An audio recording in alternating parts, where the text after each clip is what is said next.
um privilégio muito grande, né, nas primeiras horas do dia, dedicarmos esse tempo de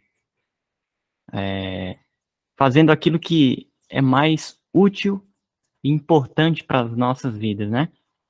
Que, na verdade, a única coisa que precisamos nesta vida é da palavra de Deus e de sua vontade revelada em nós. Que oremos em nossos corações para que Deus venha cumprir as suas promessas e que sua palavra não volte vazia nesta manhã, em cada vida aqui presente. Essa é a minha oração. Então, como já foi dito, né, nós falaremos neste momento sobre o tema de saúde. Eu não sou especialista, né, em saúde, mas eu acredito que todo cristão que conhece o Evangelho de Cristo, ele pode testificar do plano de Deus para o ser humano. E a saúde é o desejo de Deus também para os seus filhos, né? Gostaria só de, antes de iniciarmos aqui, fazer mais uma oração para pedir a orientação de Deus. Querido Deus, pedimos o teu Espírito, Pai, que tu nos dê a mensagem que precisamos, abençoe os teus filhos. O Senhor conhece cada um individualmente, a necessidade de cada filho teu, e te pedimos que a tua palavra venha refrigerar neste momento a nossa alma. Em nome de Jesus. Amém.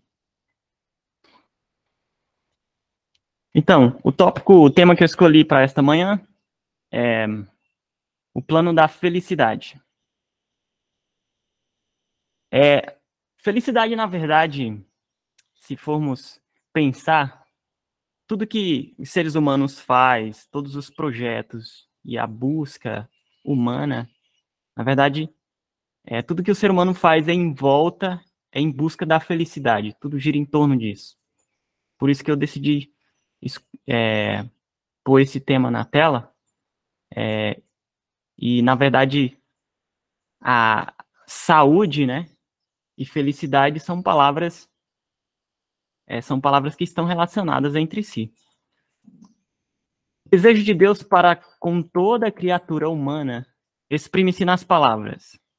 E aí nós temos o texto bem conhecido, 3 João 1:2 diz: Amado, desejo que te vá bem em todas as coisas e que tenhas saúde, assim como bem vai a tua alma. Então este é o desejo de Deus, não somente para aqueles que fazem parte do seu rebanho, mas é para com toda a criatura humana. Todos os homens. Esse é o desejo de Deus.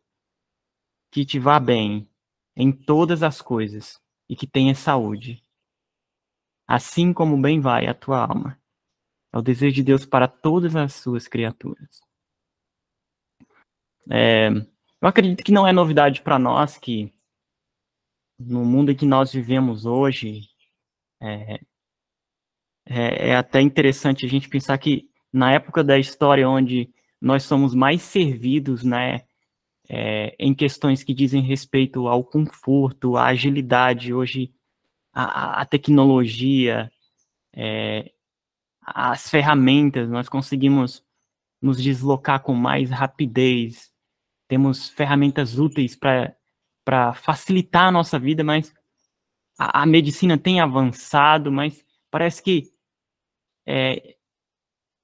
ao mesmo tempo que essas coisas, que parece que o desenvolvimento humano tende a avançar, a natureza humana tem sofrido, tem decaído cada vez mais, e mais doenças surgem. E eu coloquei isso na tela porque achei interessante. Um tempo atrás eu recebi um e-mail de uma universidade, né, onde dizia que isso já é bem comum em algumas universidades, professores, estão fazendo programas de enfrentamento à tristeza e depressão, porque os jovens estudantes, universitários, os seres humanos têm sofrido muito com o sentimento de insatisfação e depressão. E é uma doença que nós vemos que está muito presente na sociedade atual. O pastor Herbert Douglas, ele escreve algo bem interessante, que eu queria que nós analisássemos o nosso assunto desse ponto de vista. O grande conflito é sobre a questão acerca de quem pode governar melhor o universo, sobre quem representa os melhores princípios, mediante os quais inteligências criadas podem encontrar esperança, saúde, felicidade e certeza celestial, enquanto vivam em um planeta que ainda precisa ser destinado de todo o mal pelo qual Satanás é o responsável. Então, o que está em jogo em tudo isso tudo deve ser visto à luz do grande conflito. E a grande questão de tudo aqui é quais os princípios, quais conselhos de vida produzem e resultam nessa felicidade, nesse equilíbrio, nessa satisfação que tantos buscam, né? Então, eu faria uma pergunta, e eu acredito que essa pergunta ela repousa sobre a mente de todos os homens. Como encontrar a felicidade? Como encontrar essa saúde plena de corpo, alma e espírito? Para alguns, talvez, eu diria que a maioria dos homens hoje, os homens estão sempre insatisfeitos e descontentes, né?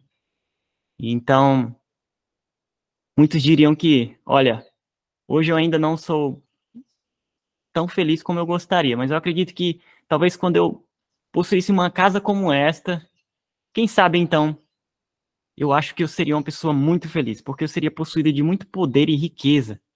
Isso talvez me proporcionaria uma felicidade imensa. Ou talvez estar deitado o dia inteiro, sentado à beira de uma piscina, tomando água de coco, e o dinheiro caindo na conta, sem precisar fazer nada.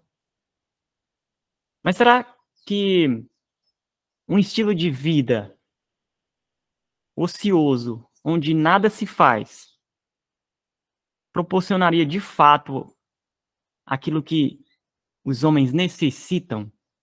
Será que essas coisas de fato preencheriam a necessidade real dos seres humanos?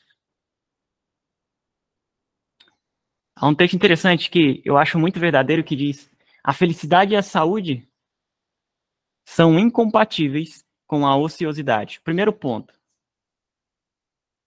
que nós precisamos entender: se nós desejamos ser felizes, queremos ter felicidade e saúde, precisamos entender que a ociosidade, ela não é compatível com essas palavras.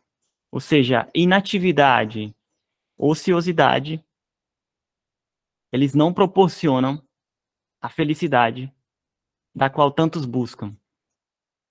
Isso já descarta, então, a possibilidade de que, se fosse dado o suposto privilégio que alguém ficasse o dia inteiro deitado em uma rede, sem nada fazer, e com muito dinheiro na conta, talvez, essa pessoa continuaria sofrendo de males. Porque, inclusive na palavra de Deus é dito que o grande pecado de Sodoma e Gomorra era a ociosidade e a fartura de pão. Agora, a questão é que a maneira como a nossa mente foi construída, e nós falaremos disso mais à frente, as informações que nós recebemos, mundanas, elas vão de contrário ao propósito e o desígnio de Deus para cada ser humano, para que essa felicidade e consequentemente, a saúde que tantos buscam, ela possa ser uma realidade em nossa vida. Muitos dos que andam em busca da felicidade serão decepcionados em suas esperanças, porque buscam mal. Eu gostei muito dessa frase quando Noat fala aqui: muitos que estão em busca da felicidade, eles não encontram porque buscam mal. E essa é de fato uma realidade. A verdadeira felicidade não se encontra em satisfações egoístas, mas no caminho do dever. Deus deseja que o homem seja feliz, e por isso lhe deu os preceitos de sua lei, para que, cumprindo-os, tivesse alegria no lar e fora. Mas muitos que andam sempre em busca da felicidade deixam de recebê-la, porque negligenciando desempenhar-se dos pequeninos deveres e observar as cortesias da vida, violam os princípios de que depende a felicidade. Então é por violar esses princípios que a felicidade ela não se torna uma realidade. É por se afastar dos preceitos da lei de Deus que os homens estão da forma como estão. E muitos que estão sempre em busca, todos os seres humanos, mesmo no pecado, mesmo na transgressão, eles estão buscando ser felizes. Mas é preciso que digamos aos homens que eles estão buscando felicidade da maneira errada.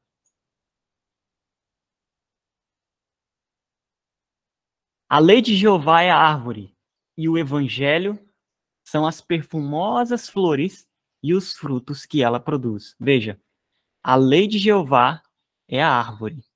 O evangelho são as perfumosas flores e os frutos que ela produz. Reflita bem nesse texto. Vamos trabalhar. Esse texto ele traz a nós muitas lições. Eu gostaria de fazer uma ilustração aqui. Sabemos que o grande mestre, né, o maior de todos os mestres, Cristo, se utilizou muito de ilustrações, e eu irei fazer aqui uma ilustração conosco para que fixe melhor o conhecimento em nossa mente. Vamos pensar numa árvore. Uma árvore, para que ela tenha bons frutos e dê frutos bons, do que essa árvore precisa? Existem leis, certo? E essas leis, elas precisam ser seguidas. Nós podemos dizer que uma árvore, para que ela possa crescer de fato, se tornar uma árvore que produza bons frutos, e frutos saudáveis, ela precisa estar livre de pragas. Só que para ela estar livre de pragas, ela precisa estar exposta a condições ideais para que ela possa ser uma árvore, para que ela possa ser considerada uma árvore saudável. Então, para quem talvez já teve uma mínima experiência com plantas, a gente sabe que uma planta ela precisa de luz solar, né? Ela precisa de água. Uma planta sem água, ela não vive, ela não cresce, ela não produz frutos. Suponha que talvez em alguns casos, acontece que as plantas elas estão com algum problema. E a gente precisa detectar esse problema. Em alguns casos, talvez o problema pode estar na poda, e às vezes precisamos podar alguns galhos, pelo excesso de galhos, a luz do sol não entra, e sem luz solar não há fotossíntese de qualidade. Então essa planta ela se torna uma planta infrutífera.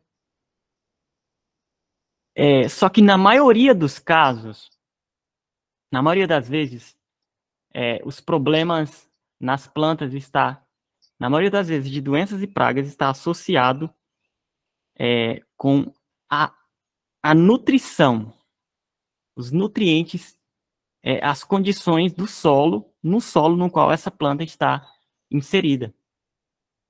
Então, nós precisamos, como cristãos, ser cristãos inteligentes. Os frutos, eles vão dizer a respeito do que está no solo. Do que está no solo. Os nutrientes que essa planta está recebendo.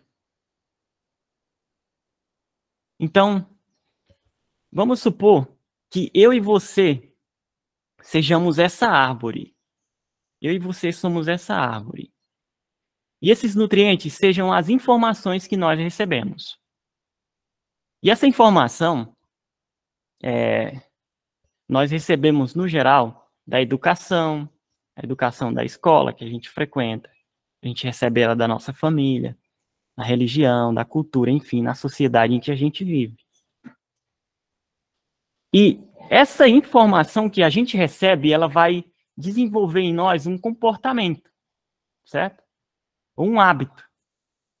Tudo aquilo que nós fazemos, nós agimos de acordo com aquilo que nós cremos.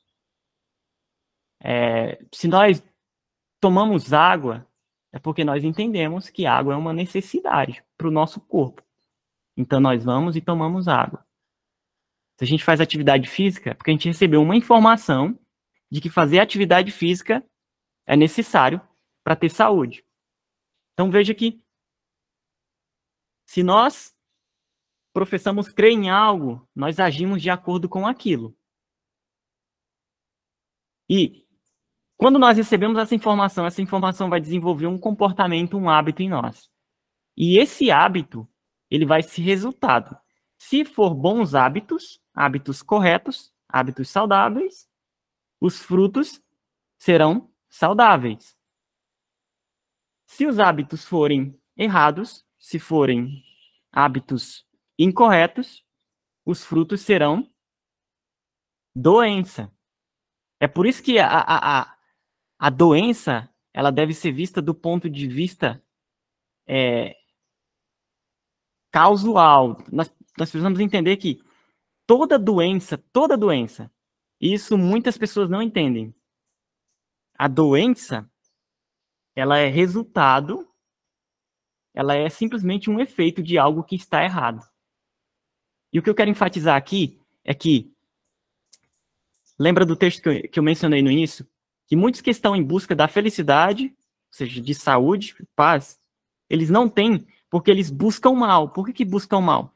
Porque a fonte em que eles estão buscando a felicidade é uma fonte errada.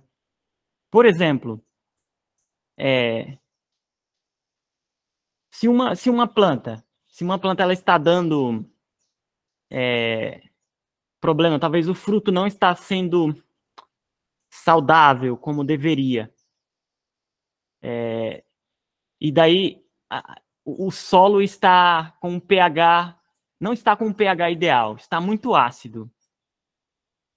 Se eu vou lá e podo, ou seja, os galhos, ou seja, eu mudo os hábitos, fazendo uma comparação, supondo que os galhos sejam os hábitos, né? E aí eu corrijo um hábito, um comportamento. Mas eu não vou na raiz do problema. Não adianta eu podar essa planta se eu não corrigir o problema na raiz, na fonte de onde está responsável por produzir vida para essa planta e ela frutifique com qualidade. E aí nós devemos nos atentar qual a fonte que nós estamos recebendo de informação, né? E é por isso que, no final das contas, a única fonte segura de prosperidade, felicidade, é o que nós veremos aqui, de saúde, contentamento e prosperidade, essa fonte é a palavra de Deus. E Deus prova isso para conosco. Por exemplo, eu recebi uma educação, uma informação do meu pai, quando eu era pequeno, de que eu precisava estudar muito. E quanto mais eu estudasse, menos eu trabalharia e mais dinheiro eu ganharia. E esse pensamento ele é muito comum na mente dos seres humanos. Ou seja, eu recebi uma informação de que quanto mais eu estudasse, menos eu trabalharia, porque os melhores empregos e os melhores salários você trabalha menos. Então, o ser humano quando ele recebe essa informação, e ele entende que quanto mais recurso financeiro, quanto mais dinheiro ele tiver, mais poder ele tem, e quanto mais poder ele tiver, mais satisfeito ele será, e consequentemente ele será feliz. Então ele age de acordo com essa informação. Então havia esse pensamento de que quanto mais eu estudasse, menos eu trabalharia. E então o trabalho e especialmente os trabalhos duros, árduos, trabalhos pesados, passou a ser enxergado para mim como algo degradante e não confortável. Então, eu passei a me distanciar disso. Isso, no geral, é o que acontece. Em busca dessa realização e por receber essas informações erradas e desenvolver um comportamento errado, os seres humanos eles acabam transgredindo leis. E aí o resultado disso é o que vemos. Ansiedade, depressão, hipertensão, né? Diabetes. Porque na busca dessas realizações, os seres humanos, por receber informações erradas, eles acabam transgredindo leis. Às vezes, para buscar um sucesso em algo material, o ser humano passa noites acordadas, madrugadas sem dormir, sem ter tempo para descanso. E aí, chega um momento da sua vida em que o próprio organismo ele vai cobrar isso. E aquilo que ele apostava quando ele chegasse naquele momento e consumasse aquelas realizações que ele tanto esperava, ele chega em uma concepção de que ele não está bem da forma como ele esperava. Por exemplo, nós recebemos uma informação na sociedade de que os alimentos que vai proporcionar mais prazer para mim e felicidade é o quê? São aqueles alimentos estimulantes que você vê aí do lado esquerdo. Um bolo de chocolate, ou uma batata frita, uma Coca-Cola. Talvez verduras, né? Cenoura, morango, maçã. Será que essas coisas de fato me proporcionam prazer, felicidade?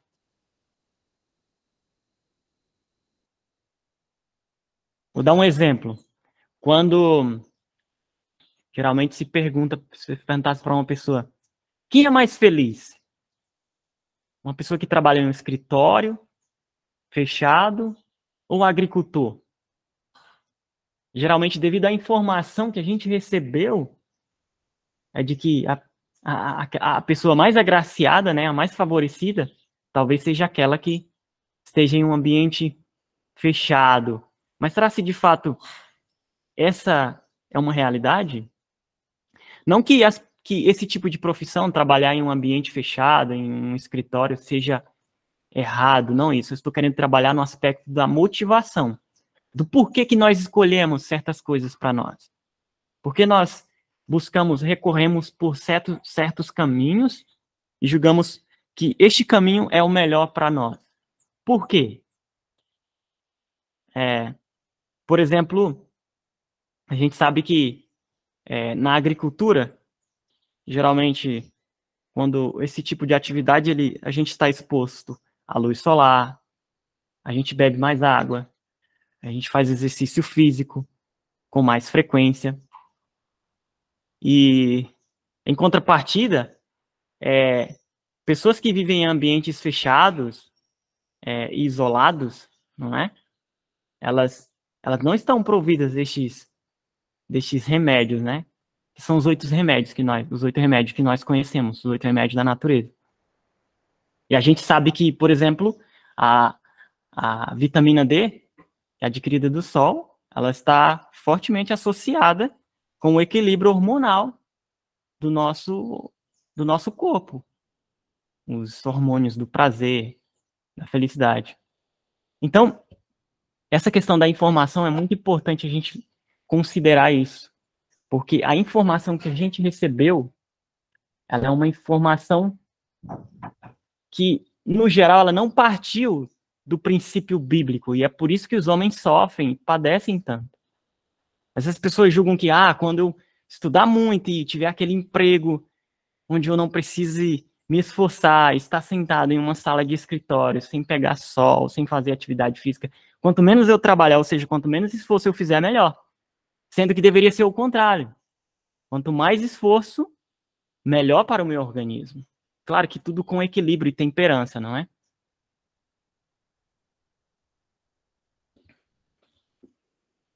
Então, veja, um dos benefícios, por exemplo, de se trabalhar na agricultura. Melhora a imunidade, diminui o estresse, reduz a frequência cardíaca, é uma academia produtiva. Além de fazer atividade física, você está produzindo alimento, alivia a ansiedade, combate à depressão. E isso não é simplesmente algo que eu falo de mim mesmo. Gênesis 2,15 diz, quando Deus faz o homem antes da entrada do pecado e ele cria aquele plano ideal, aquele ambiente ideal, e dá ao homem o casamento ideal, e dá ao homem o dia de repouso ideal, e dá ao homem um trabalho ideal, após o relato da criação é dito que depois de tudo isso que Deus fez, ele diz assim, que era muito bom. Não era apenas bom, era muito bom. E qual foi a primeira ocupação dada ao homem? Lá no princípio. E tomou o Senhor Deus o homem e pôs no jardim do Éden para o lavar e guardar. Ou seja, essa foi a primeira ocupação. E veja que tudo que... Você já parou para prestar atenção que tudo que Deus faz, Satanás, ele perverte? Pergunte a muitos hoje a respeito de casamento, por exemplo. Alguns dizem que a derrota de um homem começa a partir do momento que ele casa. Olhe para os casamentos de hoje em dia. Muitos querem distância devido terem tantas impressões negativas a respeito de casamento, né?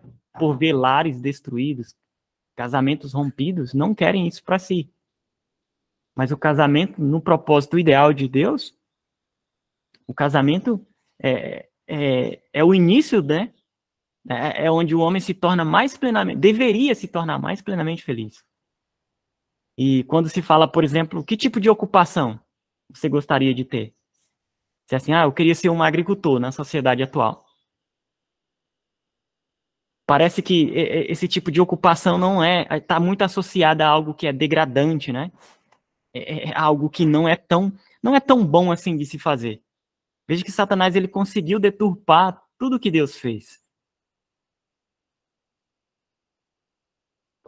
E aí eu repito, é por isso que a gente tem que considerar a informação que a gente está recebendo. Porque através da informação que a gente recebe, a gente vai desenvolver um comportamento, um hábito. E esse hábito ele vai resultar ou em saúde ou em doença. Há uma pesquisa, inclusive, que prova isso, que inclusive estavam até querendo fazer vacina, descobriram uma bactéria presente no solo, que ela é responsável, ela está associada com o bem-estar. Ou seja, o contato com a terra, ela previne ansiedade e depressão. E melhora também a cognição. O nome da bactéria é Microbacterium vaccae, uma bactéria que está presente no solo. Então, seres humanos no passado entendiam que para ter força, né, resistência e ter saúde precisavam se alimentar de proteína animal. Hoje já está provado de que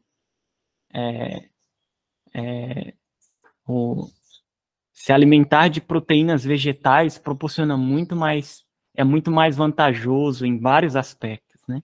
Tanto o homem mais forte do mundo, ele é vegano. E a Bíblia já nos diz isso, em Salmo 104, nos diz que é ele que faz crescer o pasto para o gado e as plantas que o homem cultiva para da terra tirar o alimento. Então, nós podemos escolher algo melhor, que Deus já revelou em sua palavra, né? O plano ideal, qual a alimentação ideal? Ela já foi dada lá no Éden. Então, quando Deus ele cria o ser humano, nós seres humanos temos necessidades. Assim como uma planta ela tem necessidade, seres humanos têm necessidades.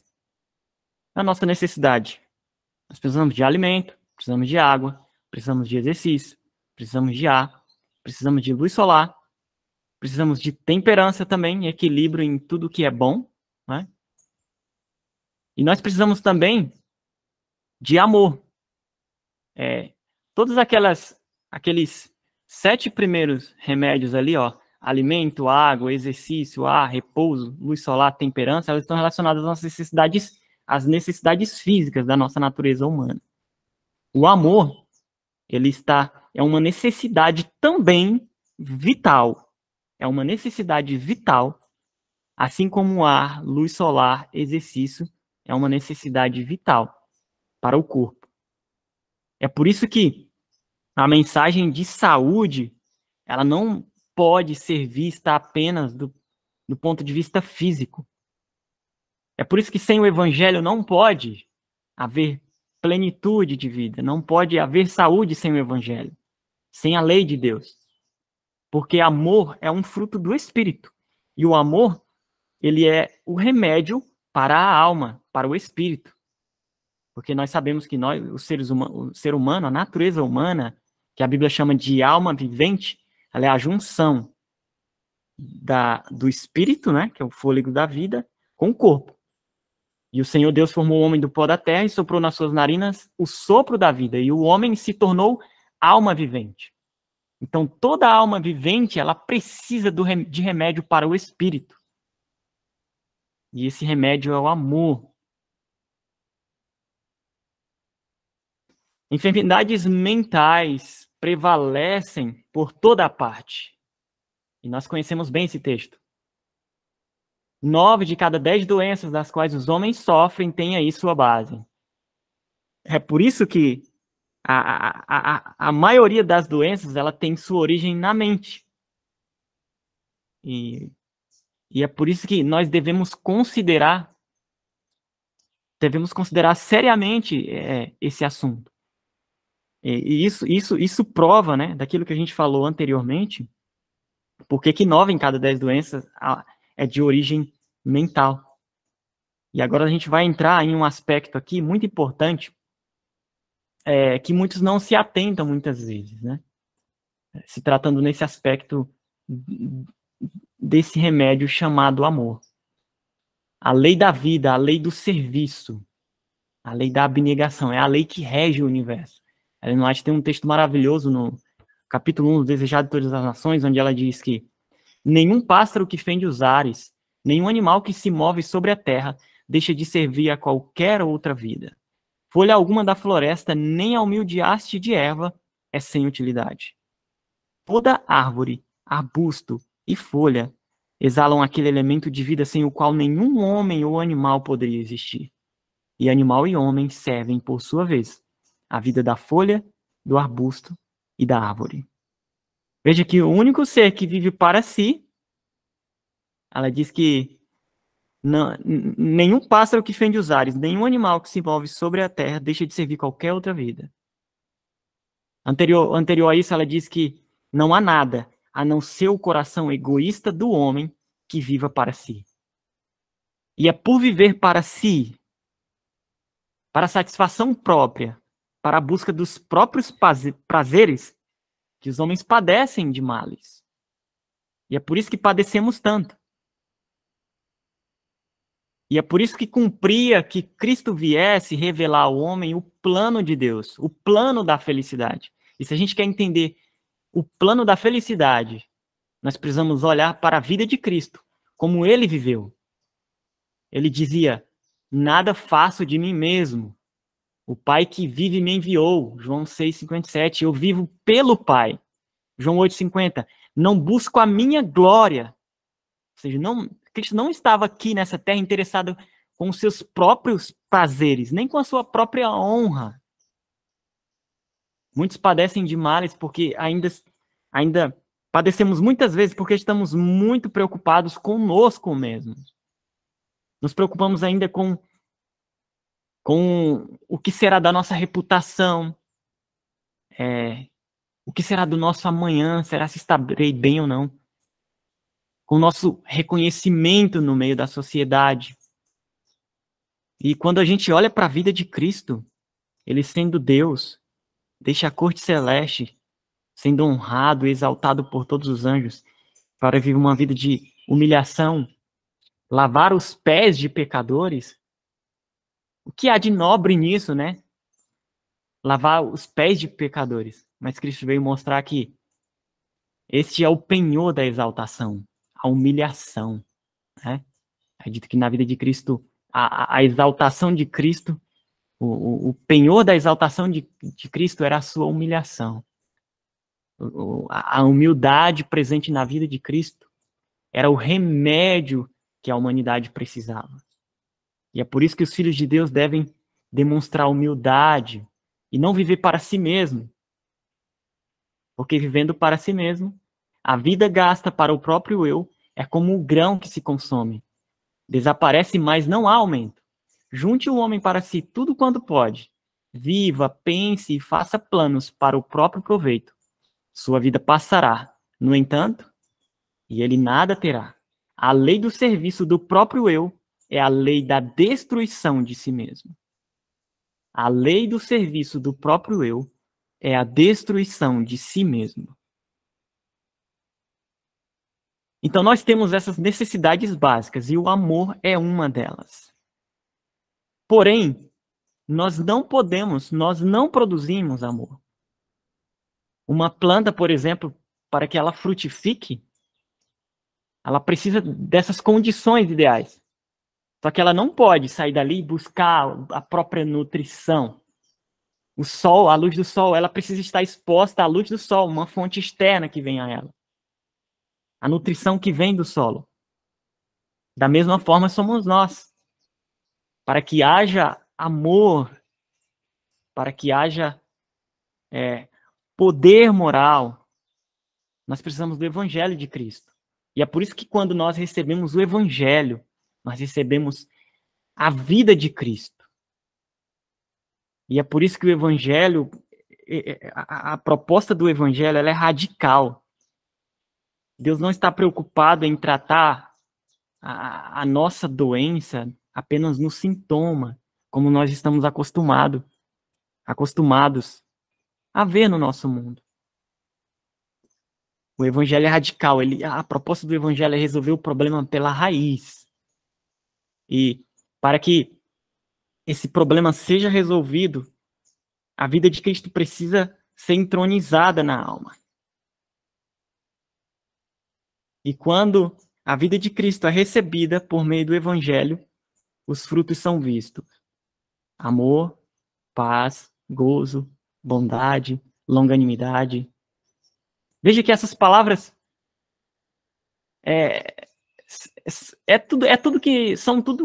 isso é tudo que nós precisamos. O equilíbrio do universo, a paz, a satisfação só pode existir quando essas palavras são realidades em nossas vidas. Mas tudo isso nós não podemos produzir. Somente o Evangelho de Cristo é capaz de produzir. É necessário uma vida do alto.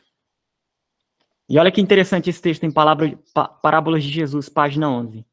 A palavra de Deus é a semente. Toda semente tem em si um princípio germinativo. Nela está contida a vida da planta. Do mesmo modo, há na palavra de Deus a vida na palavra de Deus. Olha que maravilhoso. Lembra no início por que eu tratei dos nutrientes como sendo a fonte, as informações? E é por isso que a palavra de Deus, essa semente, ela é a fonte da vida. E aí por isso que Cristo diz, quem ouve a minha palavra e crê naquele que me enviou, tem a vida, não somente a vida física, material, mas a vida eterna. Em cada mandamento, em cada promessa da palavra de Deus está o poder, sim, a vida de Deus, pelo qual o mandamento pode ser cumprido e realizada a promessa. Aquele que pela fé aceita a palavra de Deus, recebe a própria vida e o caráter de Deus. Você não se alegra com isso? Tudo isso está disponível para nós agora, recebendo a palavra de Deus, a vida de Deus contida em sua palavra. Longanimidade, bondade, amor, paz que tantos buscam, pode se tornar uma realidade. Então, irmãos, a palavra de Deus, ela é a fonte real de cura. Então, a informação é a semente. E essa informação é a palavra de Deus.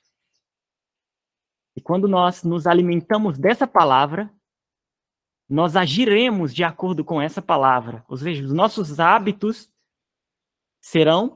partirão desses princípios. Agiremos de acordo com os princípios contidos nessa palavra.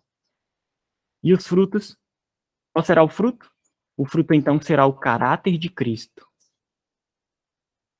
a vida na palavra de Deus. Mateus 20, 25. Imagine uma árvore. Uma árvore onde na sua raiz está alicerçada o egoísmo.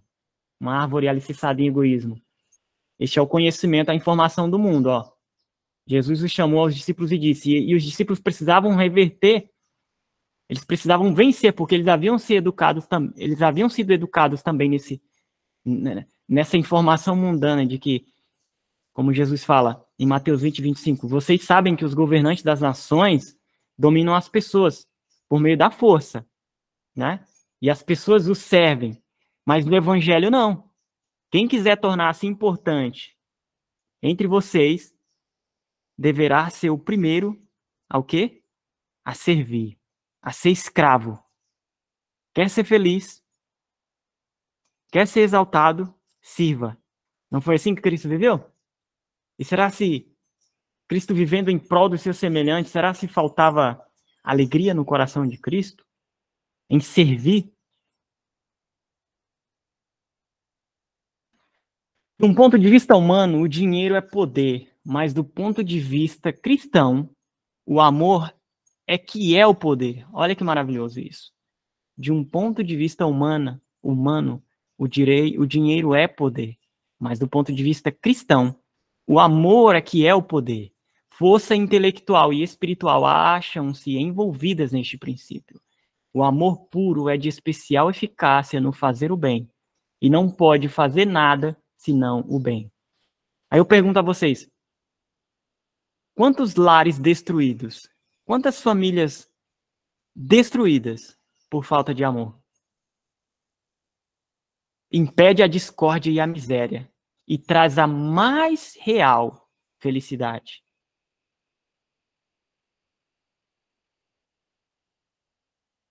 É por isso que o salmista fala, quanto amo a tua lei, é a minha meditação todo o dia. Jesus não veio aos homens com ordens e ameaças, mas com amor sem paralelo. Amor gera amor. Cada proibição de Deus visa a saúde e eterno bem-estar do ser humano. A obediência a todos os requisitos de Deus trará paz e felicidades, isenta de vergonha ou reprovações da coincidência. E isso está em perfeita harmonia com o texto base que foi lido aqui na nossa introdução pela irmã. Então não há outro caminho, irmãos. Obediência aos princípios contidos na lei de Deus, viver o evangelho de Cristo, é o único meio, é a única solução para os problemas existentes, né? Então, a obediência a todos os requisitos de Deus trará paz e felicidade isenta de vergonha ou reprovação de consciência. A lei de Deus é a raiz. Olha que maravilhoso isso. A lei de Deus é a raiz e o evangelho é a fragrante flor e frutos que produz. Entendeu? Quando o evangelho é recebido em sua pureza e poder, é uma cura para as doenças originadas pelo pecado. A raiz de toda doença é a transgressão da lei. O pecado, a definição de pecado, transgressão da lei. É por isso que todas as doenças elas só podem ser curadas por meio do evangelho de Cristo. É conhecendo o evangelho que os homens podem ser curados de suas doenças, das suas enfermidades físicas, mentais e espirituais. Quando o evangelho é recebido em sua pureza e poder, é uma cura para as doenças originadas pelo pecado. E o que é o pecado? É a transgressão da lei. E aí Cristo, ele dirige os homens à lei, a lei dirige os homens a Cristo, e Cristo encaminha os homens de volta à lei. Ficar zangado, cultivar um temperamento perverso, nada acrescentará ao nosso contentamento. Não é para a nossa felicidade seguirmos a liderança do coração natural. Então, irmãos, quando Deus nos diz assim, ó, quando Cristo diz em Mateus 5, leia depois Mateus 5, Sermão da Montanha.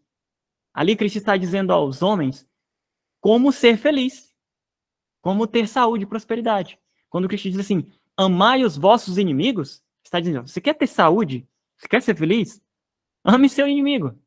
Pessoas amarguradas, rancorosas, elas não conseguem dormir bem. Elas não conseguem ter saúde. Ficar zangado, cultivar um temperamento perverso, nada acrescentará ao nosso contentamento. Então, quando Deus pede para que sejamos sóbrios e amemos e doemos e deixamos de lado a própria vontade, os próprios impulsos, Deus está dizendo que simplesmente a nossa própria vontade, seguindo a nossa própria vontade, as nossas próprias paixões, elas nos destruirão. E por isso que Deus quer que restringamos o apetite, controlemos as paixões e mantenhamos em sujeição o homem todo. E ele nos prometeu dar-nos força se nos empenharmos em sua obra. Amém por isso. Jesus quer que sejais felizes, mas não podeis ser seguindo a própria vontade e os impulsos do próprio coração. A glória de Deus, a perfeição do caráter, eis o que deve constituir o alvo, o desígnio de nossa vida. E sabe por que muitos adoecem? Muitos estão padecendo de males. É porque a formação do caráter não tem sido a prioridade da vida. A prioridade da vida tem sido os bens materiais, as próprias realizações, seguir as próprias vontades, o sucesso pessoal, o reconhecimento, a fama. E nós temos prova disso, de que quantas pessoas você não conhece por aí com fama, riqueza e dinheiro que entram em depressão profunda porque não entendeu o real propósito, o alvo da vida, o único propósito da vida, o único alvo é a perfeição do caráter. Quando a gente se focar nisso, irmãos, entendermos isso, vivermos isso, a nossa vida será plena. Uma vida plena é uma vida onde o caráter de Cristo se manifesta, onde a semente é plantada, a semente da palavra de Deus. E aí eu gostaria de finalizar com o texto de um homem no qual essas palavras se cumpriram e foram uma realidade. Seus trabalhos foram mais abundantes do que qualquer dos discípulos. Seus açoites acima da medida. Paulo, está falando de Paulo, foi espancado com varas, apedrejado, sofreu naufrágios, esteve à morte muitas vezes. Esteve em perigo por terra e mar, na cidade e no deserto, em perigo de ladrões, em perigos de sua nação. Prosseguiu em sua missão sob contínuas enfermidades e trabalhos e fadigas, em vigílias e muitas vezes em frio e nudez. Quando interrogado pelo sanguinário Nero, ninguém estava ao seu lado. Mas porventura dedicou Paulo seu precioso tempo a relatar os ofensivos abusos que sofrera? Não. Ele desviou a atenção de si mesmo e voltou-se para Jesus. Paulo desviou a atenção de si mesmo para Jesus. Não vivia... Olha só esse texto. Note essas palavras. Que profundo isso. Não vivia para sua própria felicidade. Entretanto, era feliz. Aí eu lhe pergunto, como uma pessoa sofrendo naufrágio, sendo apedrejado, sendo expulso de cidades, pode escrever no final da sua vida, esperando uma forca para ser cortado o pescoço, nos escreve, transbordante de gozo em todas as tribulações. E nos últimos dias de sua vida, diante da morte, como Marte, exclama com satisfação, combati o bom combate, acabei a carreira, guardei a fé. E então aquele homem que vivera pelos outros, esquece de si mesmo. E não somente a mim, diz Paulo, 2 Timóteo 4:8, mas também a todos os que amarem a sua vinda. Ó nobre homem de fé! Paulo era um vivo exemplo do que deve ser todo cristão verdadeiro. Vivia para a glória de Deus. Para mim, o viver é Cristo. Amém? Amém, glória a Deus. Nós mesmos. Vivermos para... Então, usufruiremos dessa vida plena e abundante. Que Deus nos abençoe. Vamos orar. Senhor Deus e Pai, te agradecemos, Senhor, porque o Senhor se preocupa com cada um dos teus filhos. E te agradecemos porque tu não nos deixaste sem escape. Há um escape para nós. E este escape é Cristo Jesus, nosso Senhor, a tua palavra. E muito obrigado, Senhor, porque sabemos que quando pormos nossa completa confiança em Ti, poderemos então, hoje e agora, neste momento, usufruir dessa paz que excede todo o entendimento. Essa paz do qual Paulo viveu, Cristo viveu, os santos da Bíblia viveram. Uma paz que não depende de circunstâncias, Senhor, mas uma paz que procede externa a nós, que vem de Deus. E que essa paz, Senhor, possa fluir em cada coração aqui dos teus filhos, em cada lar, Senhor, em cada família. Nos abençoe, Pai. Precisamos ser bênçãos aqui nesta terra. E somente entendendo a tua vontade, recebendo ela e permitindo que o Senhor viva em nós e que não nós vivamos, não para nós, mas para o Senhor, poderemos então cumprir o propósito e entender e experimentar quem de fato governa melhor, que é o Senhor Deus, através da sua maravilhosa lei. Te peço que o Senhor nos abençoe, nos dê o teu Espírito em nome de Jesus. Amém.